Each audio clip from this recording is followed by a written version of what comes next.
Hi, I'm Mike from the School of Self Reliance, and today we're going to do something that I normally never do. We're going to just have one of my little rants. My family seems to be in love with them. A lot of my friends seem to like them, and they've said that I should go ahead and put a few on the air, and we'll see what people think of them. Tonight, our subject is going to be, you can't fix stupid, but nature does all the time. And you've probably noticed this behind me. It's pretty old, it's pretty used. As a matter of fact, you might even say it's in distress. Well, it is, and the country that brought that flag into being is in just as much distress as that flag is. But that's a teaser for another video. Tonight, like I said, can't fix stupid, but nature does. You know, there are some things out there that are just probably too unbelievable for most people. This being one of them.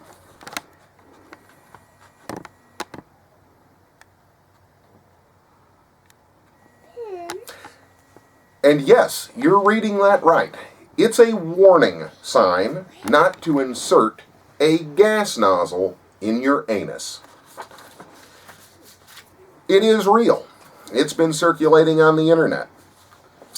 And I thought that the McDonald's warning about hot coffee being hot was going too far.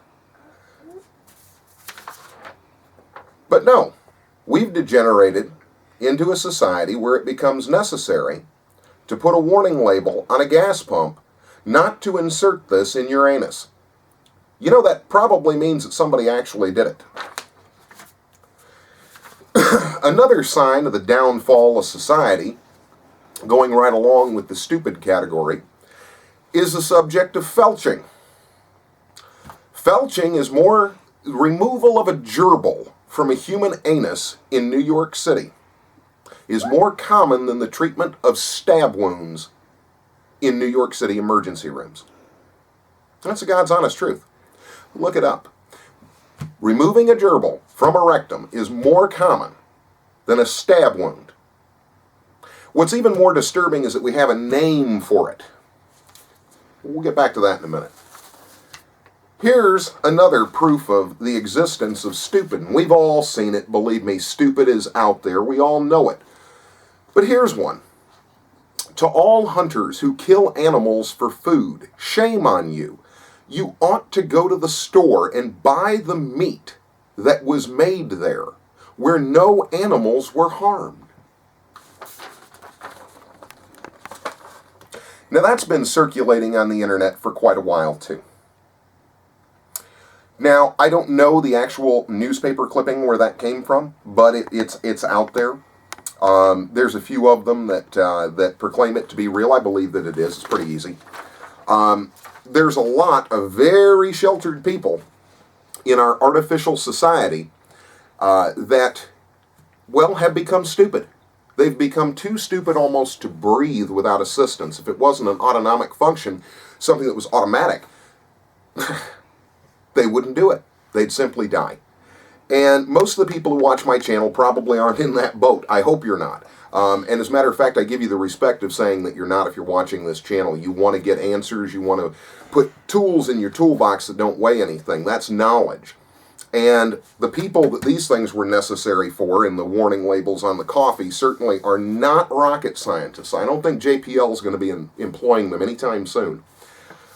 Nor the folks up in New York with gerbil extraction from the rectum. You know, they're not going to be employed by JPL anytime soon. Or maybe they are, and maybe that's why the space program had to be scrapped. I'm not sure. But here's another good one. A caller to a radio program.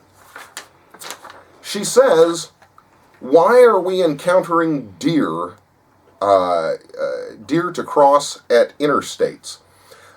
Basically what she wants is she wants them to move the deer signs, the deer crossing signs, because she thinks that that will move the deer. You see, if you move the sign, she's asked in the interview why we're putting these deer signs in populated areas where cars are going. Why don't we move the signs and put the deer crossing somewhere else so that we don't have vehicle impacts?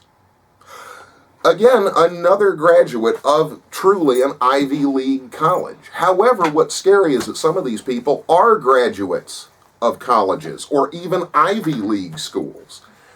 Some of these very people, proving that education has nothing to do with stupid. Okay? We all know Goober from Mayberry. All he ever did was work at the gas station. Okay? He worked at the gas station for 25 years, fixing carburetors. That's all he ever did. We all know that Goober was dumb as a box of rocks and couldn't figure out night from day, but I'll bet when it came to fixing a carburetor, you couldn't screw with Goober. You know, so fine, he's educated on one subject. He knows something about it. That doesn't make him an intelligent person. It just means he can do something. Anyway, stupid certainly exists.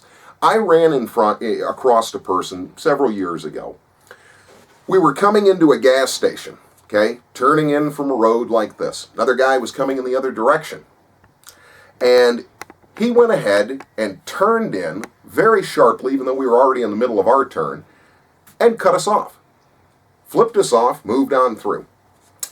When we got into the parking lot, we tried to park. He again cut us off to take our parking space, leaning out his window, flipping us off, proclaiming that he'd get out and smash our skulls. Now, the guy in the car weighed about 90 pounds, and there were 3 large men in the truck with me. And I immediately jumped out of the vehicle to go and oblige him to allow him to crush my skull. Well, when I got to the window, he was busily rolling it up and screaming, "I'll call the police." A minute beforehand, there was a big brave man proclaiming he was going to crack skulls and beat wholesale ass. And all of a sudden, there's a crying little girl begging for mercy and calling the police. This is a prime example of stupid. It's also a prime example of this. Nature will fix stupid. 100 years ago, if this sort of altercation had happened between a large person and a small person who was dumb enough to have it happen and be the belligerent who caused it, nature would have, through natural selection, fixed the problem. The larger person would have beat the hell out of the smaller person who caused the problem. They would have beat up the aggressor. In our society today, we don't have that, however. It happens from time to time, but for the most part, our society instead has become an incubation ground for stupid. We've even passed laws to institutionalize stupid and keep stupid alive and well. We want to make sure that stupid is protected. It's damn near a sacrament at this point. We want to make sure that nothing can happen to stupid. If we watch a person out on the street come up to a dog and start kicking it and beating it for 10 minutes, we're offended. We know that person shouldn't be abusing that animal. There's even laws against it. And when that dog turns around and bites that person who's been beating it, well, most of us look at it and say, well, the person got what they deserved. The dog defended itself. The dog has done no wrong. But not so in our modern society with the behavior of human beings. No, no. We have laws to make sure that that somehow is wrong. See, the dog will have to be put down now. Yes, the dog will have to be put down because it's a known biter. It's in almost every city ordinance. So the dog will be put down for defending itself, and it's no different with you. If you are out on the street and a person attacks you verbally and physically, and you defend yourself, our self-defense laws have become so convoluted that the chances of you going to jail for defending yourself are astronomical. They're way up there. Now, we wouldn't think of imprisoning the dog, and 100 years ago, everybody would understand exactly how this goes. But we've become where we want to institutionalize stupid. We need to protect stupid. As a matter of fact, stupid got elected to political office, and stupid started passing laws that only serve stupid. They don't serve anybody with an intellect or a brain. No, no. Stupid went to Washington. Stupid went to whatever state capital you happen to live in. Just look through your myriad of laws in your area, and I'm sure that you'll find that stupid is alive and well and institutionalized and protected under law. As a matter of fact, stupid Hell, he left the farm and went down to the police station and got a damn job. Somebody gave Stupid a badge and a gun.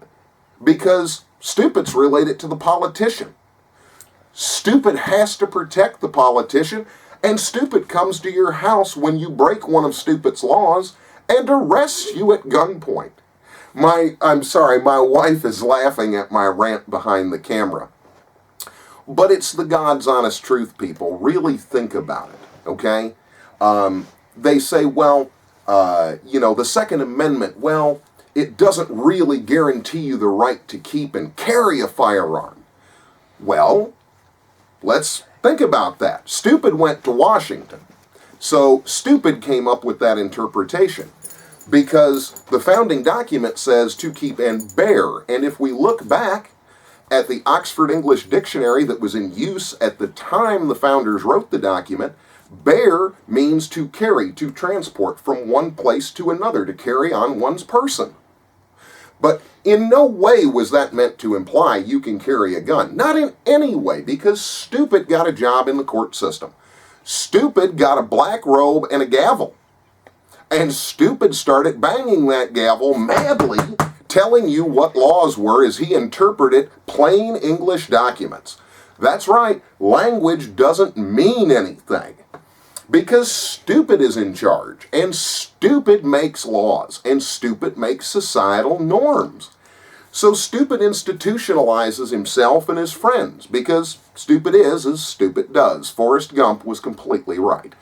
Now, without our artificial world, where Stupid is in power, passing his stupid laws, institutionalizing stupid behavior, even teaching stupid classes at college and in grade schools, without that, nature would weed these things out naturally. You get college graduates who go to Alaska, and they're up there on an eco trek. They want to go out and explore the wilderness. And they're going to go out and watch the Kodiak bears. They're going to go out and film them and do this and that and interact with the bears, and everything will be unicorns and fairy dust, and it will be fabulous. Anyway, I was on the subject of Alaskan Kodiak bears. You've got the eco-tourist who wants to go out and dance with the bears, and the hippie love dust will fall from the sky, and all will be right with Mother Earth. Anyway, never mind the fact that they've had no training to be in the wilderness. They didn't take a guide because they're educated people who don't need an ignorant redneck to take them with them, and keep them safe. They don't need that. And when somebody asks them, are you taking a gun? Well, what would I need that for? Is their response. Now, putting all of these factors into this thing, when that person goes out, dances with the bears, comes out as somebody, as a bear's bowel movement, all of a sudden we're shocked that this happened. No, that's nature fixing Stupid. It fixed it just fine. Didn't require any assistance from us at all, except that we provide Stupid. And, well, we supply that in abundance with most of society, quite frankly. And most people are conditioned for Stupid. They really are. How many times do you get somebody who yells and screams at another person, says foul, horrible things to them, even touches them, okay, in a confrontational fashion? They do these things not because they're not afraid to do it, but because there is no or else in it. Because Stupid is exercising its right to be stupid. Where in a normal society where we don't have artificial rules in place to keep Stupid safe, Stupid would have figured out long ago, to the tune of a black eye, a bloody nose, a split lip, a couple of bloody chiclets, and a knot upside the head, possibly a concussion, maybe 6 weeks learning how to do simple things like talk and walk again, that this was not a course of action that it should have taken. But Stupid doesn't realize these things in our society because Stupid went to Washington. Stupid got a job in the court. Stupid got a job with a badge and a gun. And Stupid's illegitimate cousin, who was also 3 times inbred and once put back to original condition by some plastic surgeon somewhere, has gotten a job and institutionalized its stupid relatives, its stupid friends, in colleges, in grade schools, everywhere around us. The concept that we should help children learn to speak Spanish when they're in kindergarten or first grade, rather than making sure that they can read, write, speak English, things like that, well, stupid got a job with a teaching degree. Goober could fix carburetors. Believe me, stupid can get a job with a teaching degree. And as far as politicians go, don't think that stupid can't get a job there, because God knows all it has to do is win a popularity contest. That's all. It doesn't even have to be great. Hell, somebody else writes the speeches that stupid then regurgitates. All stupid needs to be able to do is learn how to read.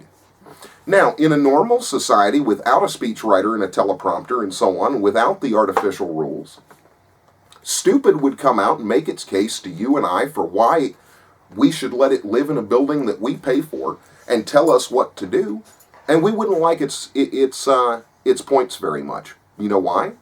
It would come across as stupid. And guess what?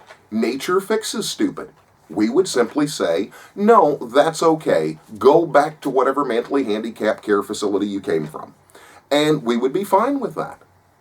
But not so. Not so. With a little bit of glitz and a little bit of glamour and a little bit of smoke and mirrors and somebody to write a speech and somebody else to comb stupid's hair, it can get elected to any office in the country.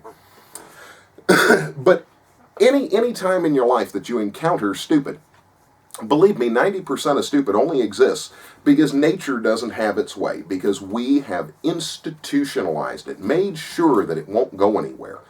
And just think about why. Why we can't fix stupid. We let stupid start getting in positions where it can tell us what to do. Think about it. I'm Mike with the School of Self Reliance. If you like the video, like us on Facebook, watch our videos, share our videos. Thanks for watching.